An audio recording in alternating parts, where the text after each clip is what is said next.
بسم اللہ الرحمن الرحیم الحمد للہ رب العالمین والصلاة والسلام علی سید المرسلین والعاقبۃ للمتقین۔ نماز اسلام کا ایک بہت اہم رکن ہے، اللہ تعالیٰ کی یاد اور اللہ تعالیٰ سے تعلق قائم کرنے کا بہت بڑا ذریعہ ہے۔ نبی اکرم صلی اللہ علیہ وسلم نے نماز کو اپنی آنکھوں کی ٹھنڈک قرار دیا۔ نماز کا وقت ہوتا تو آپ صلی اللہ علیہ وسلم حضرت بلال رضی اللہ تعالی عنہ کو ان الفاظ کے ساتھ آذان دینے کا حکم فرماتے: اقم الصلاۃ یا بلال ارحنا بہا، اے بلال ہمیں نماز سے راحت پہنچاؤ۔ ابو داؤد کی روایت ہے۔ نماز کو رسول اکرم صلی اللہ علیہ وسلم نے جنت میں جانے کی ضمانت قرار دیا۔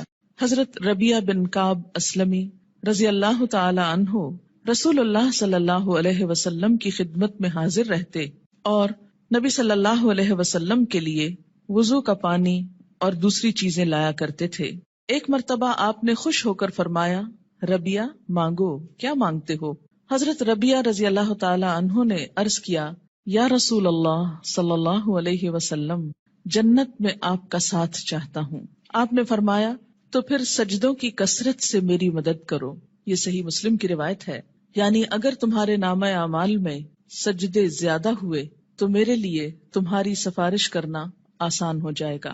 اللہ تعالیٰ نے قرآن پاک میں کامیاب لوگوں کی نشانی یہ بتائی ہے کہ وہ نماز کی پابندی کرتے ہیں۔ سورۃ المؤمنون آیت 9۔ سورۃ نور میں فرمایا کہ انہیں تجارت اور خرید و فروخت اللہ کی یاد اور نماز قائم کرنے اور زکوٰۃ دینے سے غافل نہیں کرتی۔ اللہ تعالیٰ نے نماز کو اقامت دین کی تمام تر جد و جہد کا حاصل قرار دیا۔ ارشاد باری تعالیٰ ہے: اگر ہم انہیں زمین میں اقتدار بخشیں، یعنی مسلمان زمین میں عروج کو پہنچے، طاقتور ہوں، تو وہ نماز قائم کریں گے، یعنی لوگوں کو اللہ کے آگے جھکائیں گے، زکوٰۃ ادا کریں گے، نیکی کا حکم دیں گے اور برائی سے منع کریں گے۔ یہ ایک اسلامی حکومت کی بنیادی خصوصیات ہیں۔ تکلیف، دکھ اور رنج کے وقت مومن کا یہی سب سے بڑا سہارا ہے۔ ارشاد باری تعالیٰ ہے: اے لوگو جو ایمان لائے ہو، اللہ سے صبر اور نماز کے ساتھ مدد مانگو۔ حضرت ابراہیم علیہ السلام اللہ تعالیٰ کے حکم پر اپنے اہل و عیال کو بیت الحرام کے پاس بے آب و گیاہ جگہ پر لے آئے تو بارگاہ رب العزت میں یہ دعا کی کہ میرے رب مجھے اور میری اولاد کو نماز قائم کرنے والا بنا۔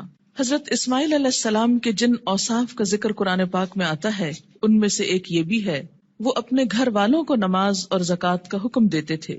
آپ صلی اللہ علیہ وسلم کو بھی اس بات کا حکم دیا گیا کہ آپ اپنے اہل و عیال کو نماز کا حکم دیں اور خود بھی اس کے پابند رہیں۔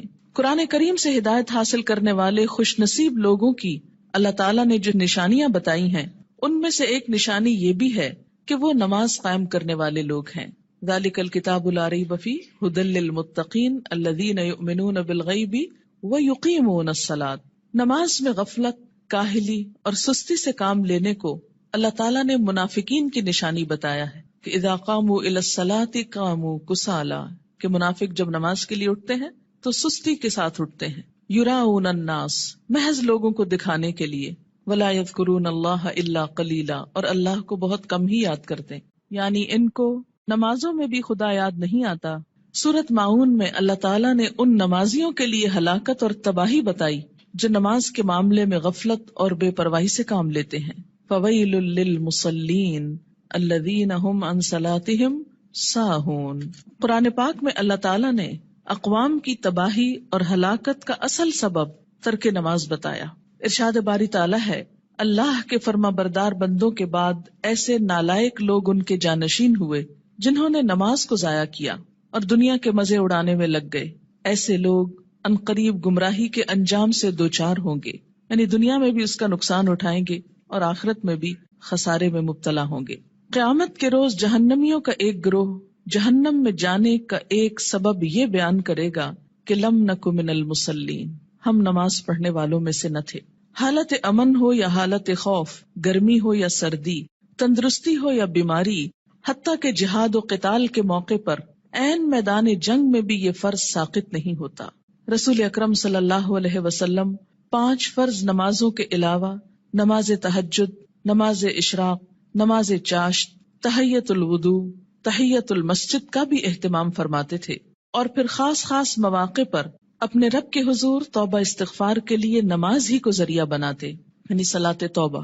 خسوف ہو یا کسوف یعنی سورج گرہن اور چاند گرہن تو مسجد تشریف لے جاتے، زلزلہ یا آندھی آتی تو مسجد تشریف لے جاتے، طوفان باد و باران ہوتا تو مسجد تشریف لے جاتے، فاقے کی نوبت آتی تو مسجد تشریف لے جاتے، کوئی پریشانی اور تکلیف ہوتی تو مسجد تشریف لے جاتے، سفر سے واپسی ہوتی تو پہلے مسجد تشریف لے جاتے پھر گھر پلٹتے، بارش نہ ہوتی تو بھی نماز ادا کرتے.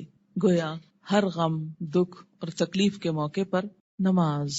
آج ہم میں سے بہت سے لوگ طرح طرح کے وظائف کرنے کے لیے گھنٹوں خود کو وقف کرتے ہیں، لیکن 2 رکعت نماز ان پر بہت بھاری ہوتی ہے. حیات طیبہ کے آخری دنوں میں بیماری کی حالت میں بھی نبی صلی اللہ علیہ وسلم کو جس چیز کی سب سے زیادہ فکر تھی وہ نماز تھی.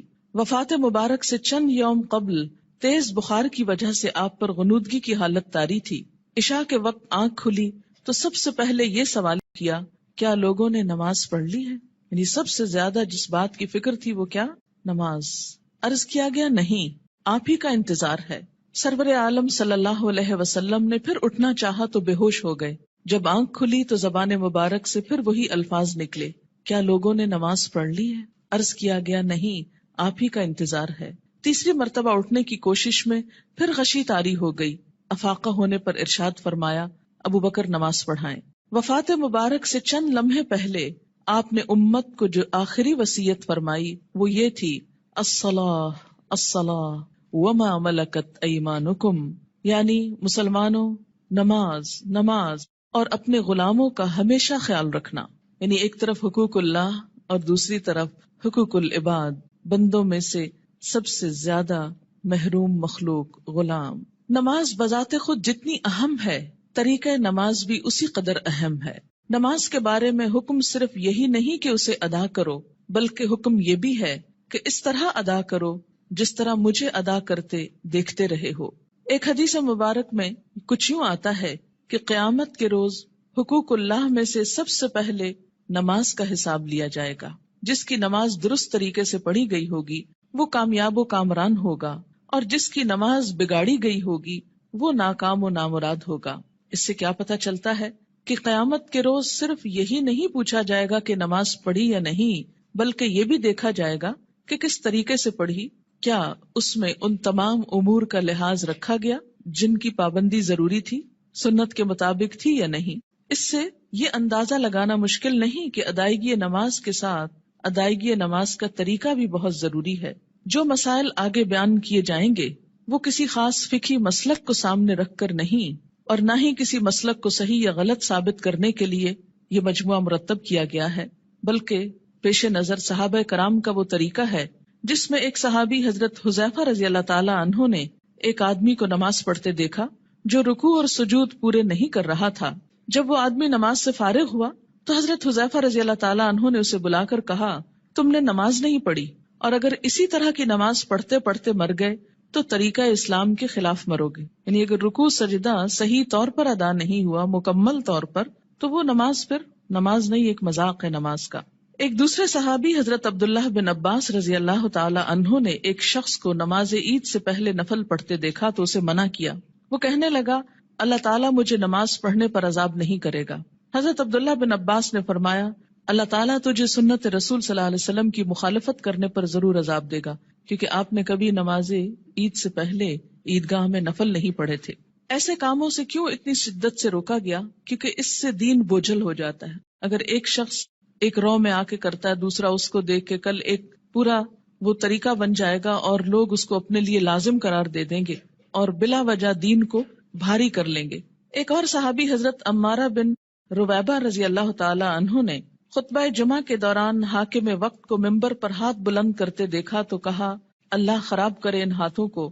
میں نے رسول اللہ صلی اللہ علیہ وسلم کو دیکھا ہے کہ اس سے زیادہ نہ کرتے تھے. یعنی جمعے کے خطبے کا بھی ایک خاص سٹائل ہونا چاہیے، اور اپنی انگشت شہادت سے اشارہ کیا کہ انگلی سے زیادہ آپ خطبے کے دوران ہاتھوں کو نہیں اٹھاتے تھے. آج آپ دیکھیے اس سنت کی جب مخالفت ہوتی ہے تو اس کا نتیجہ کیا نکلا ہے کہ لوگ دین سے ہی بھاگنا شروع ہو گئے، کیونکہ بتانے والوں کا انداز اور سٹائل اور بیٹھنا اور گفتگو کرنا یہ سب کچھ دین کے یا حق میں جاتا ہے یا خلاف جاتا ہے. سنت رسول صلی اللہ علیہ وسلم سے محبت کا یہی جذبہ ہم سب کا مذہب ہے، اور اسی جذبے کے تحت یہ احادیث پیش کی جا رہی ہیں۔ صحابہ کرام کے مذکورہ بالا طرز عمل سے یہ بھی معلوم ہوتا ہے کہ جن مسائل کو ہم فروعی، اختلافی اور غیر اہم سمجھتے ہوئے نظر انداز کر دیتے ہیں، صحابہ کرام کے نزدیک ان کی کتنی اہمیت تھی۔ حقیقت یہ ہے کہ جو شخص رسول اللہ صلی اللہ علیہ وسلم کے اس فرمان مبارک سے آگاہ ہے، من رغب عن سنتی فلیس منی، یعنی جس شخص نے میری سنت اختیار کرنے سے گریز کیا وہ مجھ سے نہیں، وہ کسی بھی سنت کو معمولی اور غیر اہم سمجھ کر نظر انداز کرنے کی جسارت نہیں کر سکتا۔ ہمارے ہاں یہ ٹرینڈ بہت عام ہو گیا ہے کہ جو تو قرآن میں لکھا ہے یا جو فرض کے درجے میں ہے وہ تو ہم کر لیں، اور سنت وہ تو معمولی چیز ہے، کوئی فرض تھوڑی ہے۔ اور ہم نے دیکھا ہے سعودی عرب میں لوگ ایسا نہیں کرتے اور فلاں ملک کے لوگ ایسا نہیں کرتے، تو یاد رکھیے کہ ہمارے لیے نہ سعودی عرب کے لوگ کوئی مثال ہیں اور نہ کسی اور ملک کے۔ ہمارے لیے تو مثال 1400 سال پیچھے جاتی ہے نبی اکرم صلی اللہ علیہ وسلم کی ذات میں۔ سب سے پہلے نماز کے لیے نیت کا درست ہونا ضروری ہے، کیونکہ نیت کے بغیر اگر کوئی شخص وہ تمام ایکشنز کرے جو نماز کے ہوتے ہیں تو اس کی نماز نہ ہوگی۔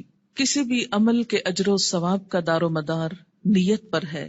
حضرت عمر بن خطاب رضی اللہ تعالی عنہ کہتے ہیں، میں نے رسول اللہ صلی اللہ علیہ وسلم کو فرماتے ہوئے سنا کہ اعمال کا دار و مدار نیت پر ہے، ہر شخص کو وہی ملے گا جس کی اس نے نیت کی، لہٰذا جس نے دنیا حاصل کرنے کی نیت سے ہجرت کی اسے دنیا ہی ملے گی، جس نے کسی عورت سے نکاح کرنے کی غرض سے ہجرت کی اسے عورت ہی ملے گی، بس مہاجر کی ہجرت کا صلہ وہی ہے جس کے لیے اس نے ہجرت کی۔ یعنی ہجرت جیسا بڑا نیکی کا کام بھی زیادہ فائدہ مند نہیں اگر اللہ کے لیے نہ ہو۔ فتنہ دجال سے بھی بڑا فتنہ دکھاوے کی نماز ہے، دکھاوے کی نماز۔ عن ابی سعید رضی اللہ عنہ قال خرج علینا رسول اللہ صلی اللہ علیہ وسلم ونحن نتذاکر المسیح الدجال فقال الا اخبرکم بما هو اخوف علیکم عندی من المسیح الدجال فقلنا بلا یا رسول اللہ صلی اللہ علیہ وسلم قال الشرک الخفی ان یقوم الرجل فیصلی فیزید صلاته لما یرى من نظر رجل رواہ ابن ماجہ۔ حضرت ابو سعید رضی اللہ عنہ کہتے ہیں کہ ہم مسیح دجال کا ذکر کر رہے تھے، اتنے میں رسول اللہ صلی اللہ علیہ وسلم تشریف لائے اور فرمایا، کیا میں تمہیں دجال کے فتنے سے زیادہ خطرناک بات سے آگاہ نہ کروں؟ ہم نے عرض کیا، ضرور یا رسول اللہ صلی اللہ علیہ وسلم۔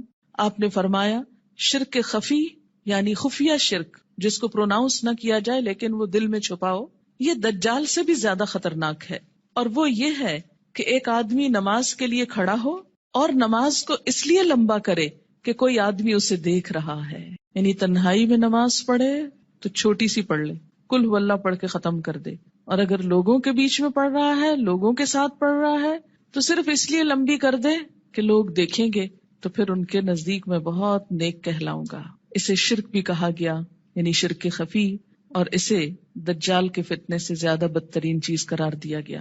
اور یہ بندوں کو بھی دھوکہ دینا ہے اور اللہ کو بھی۔ منافقین کی ایک صفت ہم نے قرآن پاک میں پڑھی تھی کہ یخادعون اللہ والذین آمنوا، یعنی اپنے ساتھ والوں کو دھوکہ دینے کی بات ہے نا، کہ وہ سمجھیں گے کہ میں اتنا اچھا نمازی ہوں جبکہ ہوں نہیں، تنہائی میں پڑھوں تو کچھ اور پڑھتا ہوں۔ وما یخدعون الا انفسهم، ایسے لوگ محض اپنے آپ ہی کو دھوکہ دیتے ہیں۔ تو جیسی ہم اکیلے میں پڑھتے ہیں ویسی اگر سب کے سامنے پڑھ لیں گے تو کوئی ہم کو نہیں مارے گا، ہو سکتا ہے کوئی نوٹس بھی نہ کر رہا ہو ہم کیا کر رہے ہیں، کسی کو اتنی فرصت کہاں کہ وہ سب اپنے کام چھوڑ کے صرف یہ دیکھے کہ اس کی نماز کتنی لمبی اور چھوٹی۔ یہ محض شیطان کا خیال ہوتا ہے جو ہمارے نیک عمل کو بھی برباد کر دیتا ہے۔ دکھاوے کی نماز شرک ہے۔ ان شداد ابن اوس رضی اللہ عنہ قال سمعت رسول اللہ صلی اللہ علیہ وسلم یقول من صلی یرائی فقد اشرک ومن صام یرائی فقد اشرک ومن تصدق یرائی فقد اشرک، رواہ احمد۔ حضرت شداد بن اوس رضی اللہ عنہ کہتے ہیں، میں نے رسول اللہ صلی اللہ علیہ وسلم کو فرماتے ہوئے سنا ہے، جس نے دکھاوے کی نماز پڑھی اس نے شرک کیا، جس نے دکھاوے کا روزہ رکھا اس نے شرک کیا، جس نے دکھاوے کا صدقہ کیا اس نے شرک کیا۔ اسے احمد نے روایت کیا ہے۔ نماز کی فرضیت۔ نماز اسلام کا دوسرا اہم رکن ہے۔ عن ابن عمر رضی اللہ عنہما قال قال رسول اللہ صلی اللہ علیہ وسلم بنی الاسلام علی خمس شہادت اللہ الہ الا اللہ وان محمدن رسول اللہ واقام الصلاۃ وایتاء الزکاۃ والحج وصوم رمضان رواہ البخاری۔ حضرت عبداللہ بن عمر رضی اللہ عنہ کہتے ہیں کہ رسول اللہ صلی اللہ علیہ وسلم نے فرمایا، اسلام کی بنیاد 5 چیزوں پر رکھی گئی ہے، اس بات کی شہادت، گواہی کہ اللہ کے سوا کوئی الہ نہیں اور محمد صلی اللہ علیہ وسلم اللہ کے رسول ہیں۔ نمبر 2، نماز قائم کرنا۔ نمبر 3، زکوٰۃ ادا کرنا۔ نمبر 4، حج کرنا۔ نمبر 5، رمضان کے روزے رکھنا۔ اسے بخاری نے روایت کیا ہے۔ ہجرت سے قبل 2 رکعت اور ہجرت کے بعد 4 رکعت نماز فرض ہوئی۔ یعنی نماز کی فرضیت کیسے ہوئی؟ مکہ میں کیسے تھی؟ ہجرت سے قبل 2 فرض اور بعد میں 4 ہو گئے اور فجر 2 ہی رہی۔ عن عائشہ رضی اللہ عنہا قالت فرض اللہ الصلاۃ حین فرضها رکعتین فی الحضر والسفر فاقرت صلاۃ السفر وزید فی صلاۃ الحضر متفق علیہ۔ حضرت عائشہ رضی اللہ تعالی عنہا فرماتی ہیں، جب معراج کی رات اللہ تعالیٰ نے نماز فرض کی تو حضر و سفر، حضر کہتے ہیں حاضر ہونا، گھر میں رہنا، دونوں کے لیے 2 رکعت نماز فرض کی، بعد میں سفر کی نماز 2 رکعت برقرار رکھی گئی اور حضر کی نماز میں اضافہ کر دیا گیا۔ اسے بخاری اور مسلم نے روایت کیا ہے۔ نماز کی فضیلت، روزانہ باقاعدگی سے 5 نمازیں ادا کرنے سے تمام صغیرہ گناہ معاف ہو جاتے ہیں۔ عن ابی ہریرہ رضی اللہ عنہ قال قال رسول اللہ صلی اللہ علیہ وسلم ارأیتم لو ان نہرا بباب احدکم یغتسل فیہ کل یوم 5 ما تقول ذلك یبقی من درنہ قالوا لا يبقي من درنه شيئا قال فذلك مثل الصلوات الخمس يمحو الله بها الخطايا متفق علیہ۔ حضرت ابو ہریرہ رضی اللہ تعالی عنہ کہتے ہیں، رسول اللہ صلی اللہ علیہ وسلم نے فرمایا، تمہارا کیا خیال ہے اگر تم میں سے کسی کے دروازے پر نہر بہتی ہو اور وہ اس نہر میں ہر روز 5 مرتبہ نہائے تو کیا اس کے بدن پر کوئی میل کچیل باقی رہ جائے گا؟ صحابہ کرام نے عرض کیا، نہیں، کسی قسم کا میل کچیل باقی نہیں رہے گا۔ آپ صلی اللہ علیہ وسلم نے فرمایا، یہی 5 نمازوں کی مثال ہے، اللہ تعالیٰ ان نمازوں کے ذریعے گناہ مٹا دیتا ہے۔ اسے بخاری اور مسلم نے روایت کیا ہے۔ یاد رکھیے کہ کچھ گناہ ایسے ہوتے ہیں کہ جن کو نیکیاں مٹاتی چلی جاتی ہیں۔ ان الحسنات یذہبن السیئات، اس میں کیا چیز آتی ہے؟ مثلاً آپ کے ہاتھوں کو ڈسٹ اور چھوٹی موٹی گندگی لگ جاتی ہے کام کرتے ہوئے، جب آپ پانی سے دھوتے ہیں تو وہ ڈسٹ خود بخود بہہ جاتی۔ کچھ چکنائی وغیرہ کے داغ ایسے ہوتے ہیں کہ جو صرف پانی سے نہیں دھلتے، اس کے لیے آپ کو صابن استعمال کرنا پڑتا ہے۔ کچھ داغ ایسے ہوتے ہیں پینٹ وغیرہ کے کہ جو صرف پانی اور صابن سے نہیں دھلتے، ان کے لیے آپ کو مخصوص قسم کا سولوشن استعمال کرنا ہوتا ہے جو ان دھبوں کو دور کر دے۔ اسی طرح روحانی نجاستیں اور گناہ، ان کی بھی کچھ قسمیں ایسی ہیں کہ جو خود بخود نیکیوں سے مٹتی چلی جاتی ہیں، کچھ کے لیے عبادات کفارے کا ذریعہ بنتی ہیں، لیکن کچھ گناہ ایسے ہیں کہ جن کے داغ بہت سخت ہیں اور ان کے لیے خصوصی عمل، توبہ، استغفار، ان گناہوں کا کفارہ اور مداوع ضروری ہوتا ہے۔ جب تک ان پہ مثلاً حد جاری نہ ہو جائے یا کفارہ نہ دے دیا جائے یا بطور خاص اس کی توبہ اور اصلاح نہ کر لی جائے تو وہ گناہ معاف نہیں ہوتے۔ تو اسی لیے اس حدیث کا یہ جو معنی کیا گیا ہے یمحو اللہ بہا الخطایا، تو خطایا سے مراد کیا ہے؟ عام چھوٹے موٹے گناہ جو انسان ہونے کے ناطے بھول چوک کر اچانک انسان سے سرزد ہو جاتے ہیں۔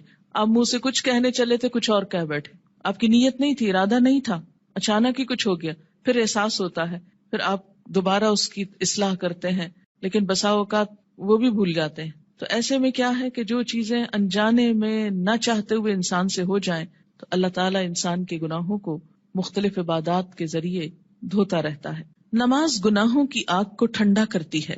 ان انس بن مالک رضی اللہ عنہ قال قال رسول اللہ صلی اللہ علیہ وسلم ان للہ ملکا ینادی عند کل صلاة یا بنی آدم قوموا الی نیرانکم التی اوقدتموها فاطفئوها رواہ الطبرانی فی الاوسط۔ حضرت انس بن مالک رضی اللہ تعالی عنہ کہتے ہیں، رسول اللہ صلی اللہ علیہ وسلم نے فرمایا، ہر نماز کے وقت اللہ تعالیٰ کا مقرر کردہ فرشتہ پکارتا ہے، لوگو اٹھو اس آگ کو بجھانے کے لیے جسے تم نے اپنے گناہوں سے جلایا ہے.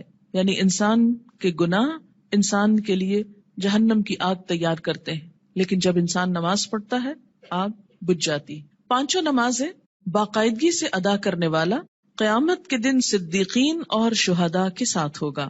ان عمر ابن مرۃ الجہنی رضی اللہ عنہ قال جاء رجل الى النبی صلی اللہ علیہ وسلم فقال یا رسول اللہ ارأیت ان شہدت ان لا الہ الا اللہ وانک رسول اللہ وصلیت الصلوات الخمس وادیت الزکاة وصمت رمضان وقمته فممن انا قال من الصدیقین والشہداء رواہ ابن حبان. حضرت عمر بن مرہ جہنی رضی اللہ تعالی عنہ کہتے ہیں کہ ایک آدمی نبی اکرم صلی اللہ علیہ وسلم کی خدمت میں حاضر ہوا اور عرض کیا یا رسول اللہ بتائیے اگر میں گواہی دوں کہ اللہ کے سوا کوئی الہ نہیں، آپ اللہ کے رسول ہیں، اور 5 نمازیں ادا کروں، زکوٰۃ دوں، رمضان کے روزے رکھوں اور رمضان میں قیام بھی کروں یعنی تراویح بھی پڑھوں، تو میرا شمار کن لوگوں میں ہوگا؟ آپ صلی اللہ علیہ وسلم نے ارشاد فرمایا صدیقین اور شہداء میں. اسے ابن حبان نے روایت کیا ہے. یعنی فرائض کا پورا کرنے والا بلند درجے رکھتا ہے، الا یہ کہ وہ بندوں کے حقوق میں ایسی کمی کرے کہ جس سے اس کے فرائض کا اجر بھی ختم ہو جائے. رات کی تاریکی میں مسجد میں آنے والے نمازیوں کے لیے قیامت کے دن مکمل نور کی خوشخبری ہے. ان بریدہ رضی اللہ عنہ ان النبی صلی اللہ علیہ وسلم قال بشر المشائین فی الظلم الى المساجد بالنور التام یوم القیامہ رواہ ابو داود والترمذی. حضرت بریدہ رضی اللہ تعالی عنہ روایت کرتے ہیں کہ نبی اکرم صلی اللہ علیہ وسلم نے فرمایا اندھیرے میں مسجدوں کی طرف چل کر جانے والوں کو قیامت کے دن مکمل روشنی کی خوشخبری دے دو. یہ تو آپ سب جانتے ہیں نا کہ حشر کے میدان میں بہت اندھیرا ہوگا، لیکن کچھ لوگوں کے پاس نور ہوگا، کچھ کے پاس ہوگا پھر چھین لیا جائے گا منافقوں سے. اور یہ نور کون سا نور ہوگا؟ انسان کے اپنے اعمال کا. اور اس نور کو بڑھانے والی چیز نماز ہے، اور خصوصاً رات کے اندھیرے میں مسجد جانے والوں کے لیے خوشخبری ہے. عورتوں کے لیے گھر میں ہی یہ نماز پڑھنے کا اجر ہے، اور اگر وہ مسجد نہیں بھی جا پاتی تو انشاءاللہ پابندی سے نماز ادا کرنے کی صورت میں وہ اس اجر سے محروم نہیں رہیں گی. نور کی وہ دعا بھی سکھائی گئی نا کہ ربنا اتمم لنا نورنا، اللہ ہمارا نور ہم پہ مکمل کر دے. کہ حشر کے میدان میں یہ دعا مانگیں گے اہل ایمان اس پریشانی سے کہ کہیں ان کا نور ان سے چھین نہ لیا جائے. مسجد میں آنے والے نمازی اللہ کے ملاقاتی ہیں جن کی اللہ تعالیٰ عزت فرماتا ہے. وَأَن سلمان رضی اللہ عنہ ان النبی صلی اللہ علیہ وسلم قال من تودأ فی بیتہ فاحسن الوضوء ثم اتى المسجد فهو زائر الله وحق على المزور ان يكرم الزائر رواہ الطبرانی. حضرت سلمان رضی اللہ تعالی عنہ سے روایت ہے کہ نبی اکرم صلی اللہ علیہ وسلم نے فرمایا جس نے اپنے گھر میں اچھی طرح وضو کیا اور پھر مسجد میں آیا وہ اللہ کا ملاقاتی ہے، اور میزبان کے لیے ضروری ہے کہ وہ اپنے ملاقاتی کی عزت کرے. قیامت کے دن ایسے لوگوں کو عزت کے ساتھ جنت میں رکھا جائے گا، عزت کا لباس پہنایا جائے گا اور عزت کا مقام دیا جائے گا. وَلَهُمْ أَجْرٌ کریم کی جو بات آتی ہے، کریم عزت والا. نماز کی اہمیت. بے نماز کا انجام قارون، فرعون، حامان اور ابی ابن خلف کے ساتھ ہوگا. ان عبداللہ ابن عمرو ابن العاص رضی اللہ عنہما ان النبی صلی اللہ علیہ وسلم انه ذکر الصلاة یوما فقال من حافظ علیہا كانت له نورا وبرهانا ونجاة يوم القيامة ومن لم يحافظ عليها لم يكن له نورا ولا برهانا ولا نجاة وكان يوم القيامة مع قارون وهامان وفرعون وأبي بن خلف رواہ ابن حبان. حضرت عبداللہ بن عمرو بن العاص رضی اللہ تعالی عنہ کہتے ہیں کہ نبی اکرم صلی اللہ علیہ وسلم نے ایک دن نماز کا ذکر کرتے ہوئے فرمایا جس شخص نے نماز کی حفاظت کی اس کے لیے نماز قیامت کے روز نور، برہان اور نجات کا سبب ہوگی، اور جس نے نماز کی حفاظت نہ کی اس کے لیے نہ نور ہوگا، نہ برہان، نہ نجات. نیز قیامت کے روز اس کا انجام قارون، فرعون، حامان اور ابی ابن خلف کے ساتھ ہوگا. اسے ابن حبان نے روایت کیا ہے. یہاں پر نماز کی حفاظت کا ذکر ہے، پابندی وقت بھی مراد ہے، رکوع اور سجود وغیرہ کی حفاظت بھی، اپنے دل اور خیالات کی حفاظت بھی، طہارت کی حفاظت بھی. تو ایسی نماز پڑھنے والے کی اللہ تعالیٰ بھی حفاظت فرمائیں گے، اور قیامت کے دن اس کے لیے یہ نماز سراسر فائدے کا سبب ہوگی. اور اگر نہیں تو ایسا شخص فرعون، قارون، جو مال کی محبت میں گرفتار تھا، کیونکہ عموماً انسان نمازوں کی پرواہ کیوں نہیں کرتا؟ مال کی محبت میں گرفتار ہو کر. فرعون حکومت اور جاہ و مال کی وجہ سے، تکبر کی وجہ سے. حامان جو اس کا مشیر تھا، جو فرعون کی خوشنودی حاصل کرنے کے لیے اسی کے دین پر تھا اور اسی کا مددگار اور وزیر تھا. آج بھی دنیا میں بہت سے ایسے لوگ ہیں جو اپنے بڑوں کی خوشنودی حاصل کرنے کے لیے اپنے کسی باس کی یا کسی بڑے کی اس کا کام کرتے کرتے یا اس کی خوشامد کرتے کرتے اللہ تعالیٰ کا یہ حق بھول جاتے ہیں. اور اسی طرح ابی ابن خلف اسلام دشمنوں میں سے تھا.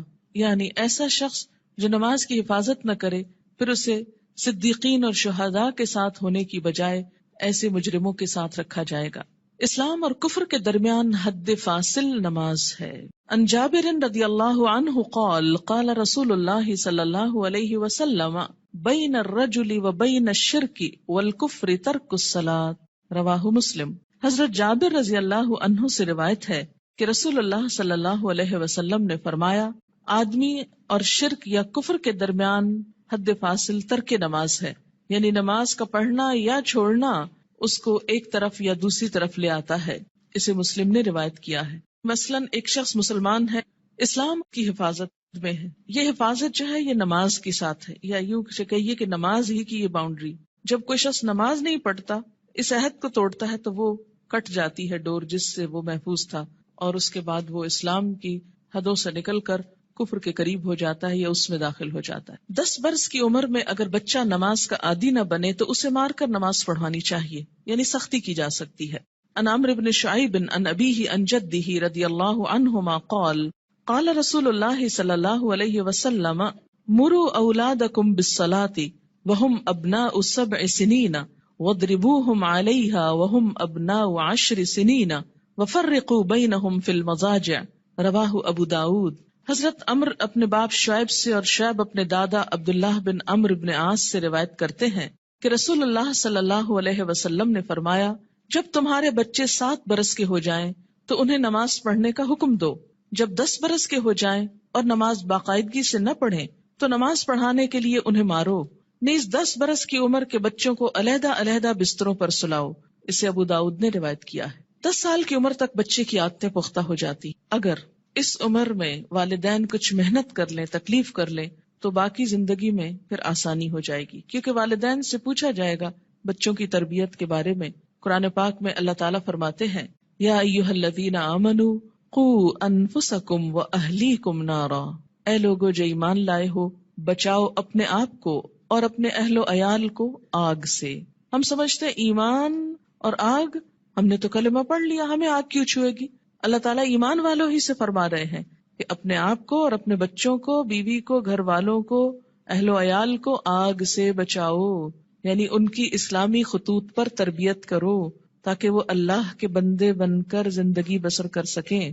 اگر کوئی شخص اس سلسلے میں کوتاہی کرتا ہے تو اس سے پوچھ ہوگی. بہرحال یہاں 7 برس کی عمر سے نماز کی ابتدا کا حکم ہے. اس سے پہلے بچوں کو تکلیف نہیں دینی چاہیے. اگر خود شوق سے کچھ کرتے ہیں، مثلاً ماں نماز پڑھی، ساتھ آ کے سجدے کرتے ہیں، بیٹھ جاتے ہیں، تو ٹھیک ہے، لیکن 7 سال سے پہلے انہیں تکلیف نہیں دینی چاہیے. اس میں ضرور کوئی حکمت ہوگی کہ 7 سال ہی، کیونکہ اس وقت تک بچہ اپنے کام بہت سے خود کرنے کا عادی ہو جاتا ہے، اہل ہو جاتا ہے. 7 سال کے کم عمر بچے کو مثلاً 6 سال میں آپ کو ہاتھ بھی دھلانے ہیں، آپ کو منہ بھی دھلانا ہے، تو ماؤں کے لیے ایک بہت تکلیف ہو جاتی. لیکن عام طور پر 7 سال کا بچہ اپنے یہ کام خود کو واش کر سکتا ہے، خود کو صاف کر سکتا ہے، نہا سکتا ہے، وضو کر سکتا ہے. تو 7 سال کی عمر میں ابتدا کی جائے اور 3 سال تک نرمی سے اسے نماز کا عادی بنایا جائے. جب 10 سال کا ہو جائے تو پابندی شروع کرا دی جائے، اور اب اگر پابندی نہ کرے تو سختی کی جائے.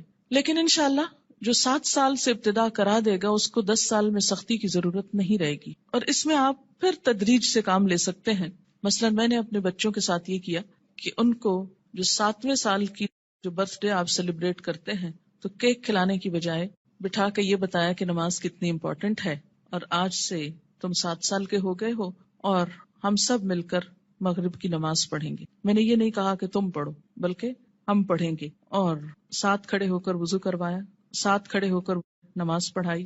اس سے بچے کو کچھ بھی مشکل نہیں ہوئی. نماز سے پہلے وضو ایک مشکل کام ہوتا ہے، جو وہ مرحلہ پار کر جائے اس کے لیے اگلا مرحلہ آسان ہو جاتا ہے. تو مائیں اگر وضو کرتے وقت تھوڑا سا وقت 5-7 منٹ لگائیں اور ساتھ وضو کرائیں، اس سے وضو کی بھی اصلاح ہوگی انشاءاللہ، کہ دیکھا جائے گا کہ وہ اپنے کپڑے تو نہیں بھگو رہے یا باتھ روم تو نہیں بھگو رہے. کیونکہ بہت دفعہ دیکھنے میں آتا ہے اب تک کہ بچے تو کیا، بڑے بڑے میچور لوگ جب کسی واش روم سے نکلتے ہیں تو سارا واش روم یوں لگتا ہے جیسے کوئی نہا کے نکلا ہو یہاں سے. کبھی سمجھ نہیں آئی کہ اس قدر پانی گرانے کی، کہ جو سنک سے باہر زمین پر بھی پورا پھیل جائے اور کپڑے بھی اور سب کچھ گندا کرے، اس کی آخر کیا وجہ ہے اور اس کی ضرورت کیا ہے؟ جب ہم وضو کرتے ہیں تو نہاتے تو نہیں ہیں، لیکن منظر باتھ روم میں نہانے کا ہی نظر آتا ہے. خیر، اب دیکھیں کہ بچوں کو جب وضو کرائیں تو اس وقت بھی انہیں بتائیں کہ پانی بہت نہیں استعمال کرنا، اور کس طریقے سے وہ کریں گے. انشاءاللہ اس کا طریقہ آگے پورا آئے گا، آپ اپنا سب چیک کر لیجئے، بچوں کا بھی کر لیجئے. پھر اس کے بعد یہ کہ ساتھ کھڑا کر کے نماز پڑھیں، کیونکہ تنہا نماز پڑھنے میں کوتاہی ہوتی ہے، مشکل لگتی ہے. جب ساتھ ماں ہوتی ہے تو بچے کو بہت ڈھارس ہوتی اور آسانی سے نماز پڑھ لیتا ہے. 1 آدھ مہینہ آپ صرف ایک ہی نماز پڑھائیں، پھر اس کے بعد عصر کی ساتھ شروع کر لیں، پھر ظہر کی کر لیں. ظہر میں اگر صرف فرض بھی پڑھ لیں تو کافی ہے. پھر اسی طرح عشاء پر لے آئیں، پھر فجر پر. 10 سال کی عمر تک اگر وہ اپنی مرضی سے فجر اٹھ کے پڑھ لیتے ہیں تو کوئی بات نہیں، لیکن 10 سال کے بعد پھر فجر سورج نکلنے سے پہلے، اور پھر آہستہ آہستہ سنت کی رغبت بھی.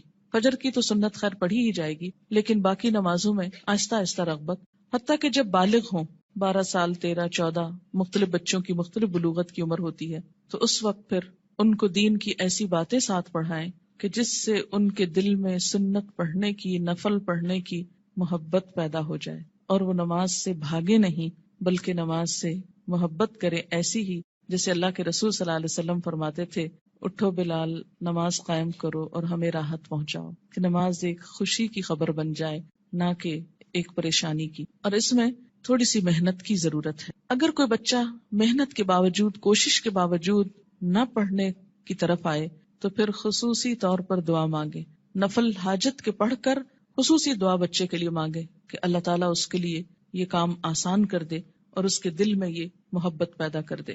آپ دیکھیں کہ اگر آپ بچوں کو نماز کا عادی کر دیں گے تو آپ کو کتنا فائدہ ہے کہ ہر نماز میں جب وہ پڑھیں گے ربنا اغفر لی ولوالدی، یعنی ہر نماز کے اندر وہ آپ کے لیے دعائیں کریں گے. ربنا اغفر لی ولوالدی، اللہ مجھ کو معاف کر دے اور میرے والدین کو کر دے. مفت کی دعائیں ملتی جائیں گی ساری زندگی. دنیا سے چلے بھی جائیں تو پیچھے سے بچے دعائیں کریں گے، ورنہ الگ سے کس کو یاد رہتا ہے کہ وہ دعا کرے. اور ایسے ہی بچے پھر ماں باپ کے لیے صدقہ جاریہ ہو جاتے ہیں. صرف نماز عصر کا فوت ہونا ایسا ہے جیسے کسی کا مال اور اہل و عیال لٹ جائے. عن ابن عمر رضی اللہ عنہما قال قال رسول اللہ صلی اللہ علیہ وسلم الذي تفوته صلاة العصر فكأنما وتر اہلہ ومالہ، متفق علیہ. حضرت عبداللہ بن عمر سے روایت ہے، رسول اللہ صلی اللہ علیہ وسلم نے فرمایا، جس شخص کی نماز عصر فوت ہو جائے اس کی حالت اس شخص کی طرح ہے جس کا اہل و عیال اور مال و اسباب ہلاک ہو گیا ہو. صرف نماز عصر قضا کرنا ایسا ہے گویا کسی کا گھر گر جائے، بال بچے سب مر جائیں اس میں، اور پورا مال بھی تباہ ہو جائے، یا گھر والوں سمیت گھر کو آگ لگ جائے اور ہر چیز راکھ ہو جائے. ایسا حادثہ اگر کہیں ہو جائے تو انسان دنوں یاد رکھتا ہے، لیکن نماز قضا کر کے کتنا دکھ اور تکلیف ہم محسوس کرتے ہیں وہ ہم سب اپنے دلوں سے پوچھ سکتے ہیں. یہ نقصان دنیا میں نظر نہیں آتا اس لیے دکھ بھی نہیں ہوتا، آخرت کے دن یہ نقصان نظر آئے گا اور تلافی کی کوئی صورت نہ ہوگی، کوئی موقع نہ ہوگا. اچھا، یہ جو حدیث ہے یہ بخاری اور مسلم نے روایت کی ہے، یعنی متفق علیہ حدیث ہے، یعنی کوئی ایسی کھیل مذاق کی بات نہیں ہے کہ ایسی ڈرا رہے. نماز سے غفلت کی سزا. حضرت سمرہ بن جندب رضی اللہ تعالی عنہ روایت کرتے ہیں کہ آن حضور صلی اللہ علیہ وسلم اپنے اصحاب سے پوچھا کرتے، کیا تم میں سے کسی نے کوئی خواب دیکھا ہے؟ سمرہ کہتے ہیں پھر اللہ تعالیٰ جس کے لیے چاہتا وہ اپنا خواب بیان کرتا، یعنی اللہ کے اذن سے لوگ اپنا خواب بیان کرتے. ایک دن صبح کے وقت ایسا ہوا، آن حضرت صلی اللہ علیہ وسلم نے فرمایا، گزشتہ رات کو میرے پاس 2 فرشتے آئے، جبرائیل اور میکائیل علیہ السلام. دونوں نے مجھ کو اٹھایا اور کہنے لگے چلو. میں ان کے ساتھ چلا. ایک آدمی کے پاس پہنچے جو کروٹ پر لیٹا ہے، یعنی پہلو پہ لیٹا ہوا ہے، اور دوسرا شخص جو ایک فرشتہ ہے پتھر لیے ہوئے اس کے سر پہ کھڑا ہے. وہ کیا کرتا ہے؟ جھک کر پتھر سے اس کا سر کچل ڈالتا ہے. یعنی کھڑا آدمی جھک کر پتھر سے سر کچلتا ہے اور پتھر ڈھلک کر ادھر آ جاتا ہے. یعنی جب وہ پھینکتا ہے سر کچل کر پتھر دوسری طرف چلا جاتا ہے. وہ شخص پتھر کو سنبھالنے کے لیے جاتا ہے، دوسری طرف جا کے پتھر اٹھاتا ہے، اور جب پتھر لے کر آتا ہے تو اس لیٹے ہوئے شخص کا سر جڑ کر جیسے پہلے تھا ویسے ہی ہو چکا ہوتا ہے. پھر وہ پتھر مار کر اس کا سر کچلتا ہے. ایسا ہی پھر برابر ہوتا رہتا ہے کہ مارا جاتا ہے، سر کچلا جاتا ہے، جب تک پتھر کو دوبارہ اٹھایا جاتا ہے سر پھر درست ہو جاتا ہے، پھر مارا جاتا ہے. یہ بار بار سر کا درست ہونا اور بار بار مارا جانا یہ دراصل عذاب کی شدت کی طرف اشارہ ہے. میں نے کہا، کس نے؟ نبی صلی اللہ علیہ وسلم نے ان فرشتوں سے پوچھا، سبحان اللہ، یہ دونوں کون ہیں؟ انہوں نے کہا چلو، یعنی ابھی نہیں پوچھو. ہم پھر چل پڑے اور ایک شخص پر پہنچے جو سیدھا لیٹا ہوا ہے، چت لیٹا ہوا ہے، اور اس کے پاس ایک اور شخص لوہے کی سنی لیے ہوئے کھڑا ہے، یعنی لوہے کا ایک ہیمر سا. وہ کیا کرتا ہے؟ اس کے منہ کے ایک طرف جا کر اس کا گلپھڑا گدی تک پھاڑ ڈالتا ہے، یعنی منہ کے اندر سے، اور نتنے اور آنکھ کو بھی اسی طرح گدی تک چیر دیتا ہے، نتنے کو بھی، آنکھ کو بھی، منہ کو بھی. پھر منہ کی دوسری طرف جا کر بھی ایسا ہی کرتا ہے، اور جب ایک طرف کا چیرتا ہے تو دوسری طرف جا کر بھی ایسا ہی کرتا ہے، اور جب ایک طرف چیر چکا ہوتا ہے تو دوسری طرف بالکل درست ہو چکی، نہیں پہلے ایک طرف پھر دوسری طرف، اتنے میں پہلا درست ہو چکا ہوتا ہے، اور پھر وہ اسی طرح اس کو چیرتا ہے، پھر وہ درست ہو جاتا ہے. ایسا ہی برابر ہو رہا ہے. میں نے اپنے ساتھ والے فرشتوں سے پوچھا، سبحان اللہ، یہ دونوں کون ہیں؟ انہوں نے کہا چلو چلو، یعنی ابھی آگے چلتے ہیں، ابھی نہ پوچھو. خیر، پھر ہم تینوں چلے. ایک گڑھے پر پہنچے جو تندور کی طرح تھا. سمرہ بن جندب رضی اللہ تعالی عنہ کہتے ہیں، میں سمجھتا ہوں کہ حضور صلی اللہ علیہ وسلم نے یہ بھی فرمایا، اس تندور میں غل اور شور ہو رہا تھا. ہم نے جو جھانک کر دیکھا تو اس میں مرد اور عورتیں ہیں، لیکن سب ننگے، اور جب ان کے نیچے سے آگ کی لپٹ ان پر آتی ہے تو چلاتے ہیں. میں نے اپنے ساتھ والے فرشتوں سے پوچھا، یہ کون لوگ ہیں؟ انہوں نے کہا چلو، یعنی ابھی آگے چلتے ہیں. خیر، پھر ہم تینوں چلے اور ایک ندی پر پہنچے. سمرہ کہتے ہیں، میں سمجھتا ہوں کہ حضرت صلی اللہ علیہ وسلم نے فرمایا، اس کا پانی، ندی کا پانی خون کی طرح سرخ تھا، اور ایک شخص اس ندی میں تیر رہا تھا. ندی کے کنارے ایک اور شخص کھڑا تھا جس نے اپنے سامنے بہت سے پتھر اکٹھے کر رکھے تھے. یہ شخص جو ندی میں تیر رہا تھا، تیرتے تیرتے اس کنارے والے شخص کے پاس آتا اور اپنا منہ کھول دیتا. وہ اس کے منہ میں ایک پتھر دے دیتا، پھر ندی میں چل دیتا، پھر لوٹ کر آتا تو کنارے والا شخص ایک اور پتھر اس کے منہ میں دے دیتا. غرض جب وہ لوٹ کر آتا یہی ہوتا. میں نے اپنے ساتھ والے فرشتوں سے پوچھا، یہ دونوں کون ہیں؟ انہوں نے کہا چلو چلو چلو، چلتے ہیں. خیر، پھر ہم تینوں چلتے چلتے ایک نہایت بدصورت بد شکل مرد کے پاس پہنچے، بہت ہی بدصورت جو تم نے کبھی بھی دیکھا ہو. وہ کیا کر رہا تھا؟ آگ سلگا رہا تھا اور اس کے گرد دوڑ رہا تھا. میں نے اپنے ساتھ والے فرشتوں سے پوچھا، یہ کون ہے؟ انہوں نے کہا چلو چلتے ہیں. پھر ہم تینوں چلے. چلتے چلتے ایک بہت گھنے سبز باغیچے پر پہنچے. اس میں ہمہ قسم کے پھول تھے، یعنی ہر طرح کے پھول تھے. اس کے بیچوں بیچ ایک لمبے قد کا آدمی تھا، اتنا لمبا کہ مجھ کو اس کا سر دیکھنا مشکل ہو گیا، اور اس کے گرد بہت سے لڑکے جمع ہیں. اتنے لڑکے میں نے کبھی نہیں دیکھے. میں نے اپنے ساتھ والے فرشتوں سے پوچھا، یہ لمبا شخص کون ہے اور یہ لڑکے کون ہیں؟ انہوں نے کہا چلو چلتے ہیں، ابھی نہ پوچھو. خیر، پھر ہم تینوں چلے اور ایک بڑے باغ پر پہنچے. ایسا بڑا باغ اور عمدہ باغ میں نے کبھی نہیں دیکھا. میرے ساتھ والے فرشتوں نے مجھ سے کہا، اس باغ میں ایک درخت تھا، اس پر چڑھ جا. ہم تینوں اس پہ چڑھ گئے اور جاتے جاتے ایک شہر پر پہنچے جو سونے چاندی کی اینٹوں سے بنایا گیا تھا. ہم نے اس شہر کے دروازے پر آ کر دروازے کو کھلوایا. دروازہ کھولا گیا، ہم اس کے اندر گئے. وہاں ہم کو ایسے آدمی ملے کہ ان کا آدھا دھڑ تو نہایت خوبصورت، بہت ہی خوبصورت جو کبھی تم نے دیکھا ہو، اور آدھا بدصورت. میرے ساتھ والے فرشتوں نے ان سے کہا، جاؤ اس ندی میں گر پڑو، غوطہ لگاؤ. وہاں ایک اور ندی دکھائی دی جو چوڑائی میں بہ رہی تھی. اس کا پانی دودھ کی طرح سفید تھا، غرض یہ آدمی اس ندی میں کود پڑے، پھر جو لوٹ کر ہمارے پاس آئے تو ان کی بدصورتی جاتی رہی، ان کا پورا جسم خوبصورت ہو گیا۔ اب میرے ساتھ والے فرشتے کہنے لگے یہ شہر جنت العدن ہے، قرآن پاک میں آتا نا جنات و عدن، ہمیشہ رہنے والا باغ، ایور گرین، اور یہی تمہارا مقام ہے۔ میری آنکھ جو اوپر اٹھی تو کیا دیکھتا ہوں، ایک محل ہے سفید ابر کی طرح، یعنی بادل کی طرح۔ ان فرشتوں نے کہا یہ تمہارا گھر ہے۔ میں نے کہا اللہ تم کو برکت دے، مجھ کو چھوڑو میں اپنے گھر میں جاؤں۔ انہوں نے کہا نہیں، ابھی تم اس گھر میں نہیں جا سکتے، لیکن بعد میں تم اس میں داخل ہوگے۔ میں نے کہا اچھا خیر، اس رات کو میں نے جو عجیب عجیب باتیں دیکھی تو ان کی حقیقت بیان کرو۔ انہوں نے کہا ہاں، اب ہم تم سے ان کی حقیقت بیان کرتے ہیں۔ پہلا شخص جو تم نے دیکھا جس کا سر پتھر سے کچلا جا رہا تھا، یہ وہ شخص ہے جس نے قرآن سیکھ کر اس کو چھوڑ دیا تھا۔ فرض نماز کا وقت قضا ہو جاتا اور وہ سویا رہتا، یعنی ایک ہی شخص کے دو عیب تھے۔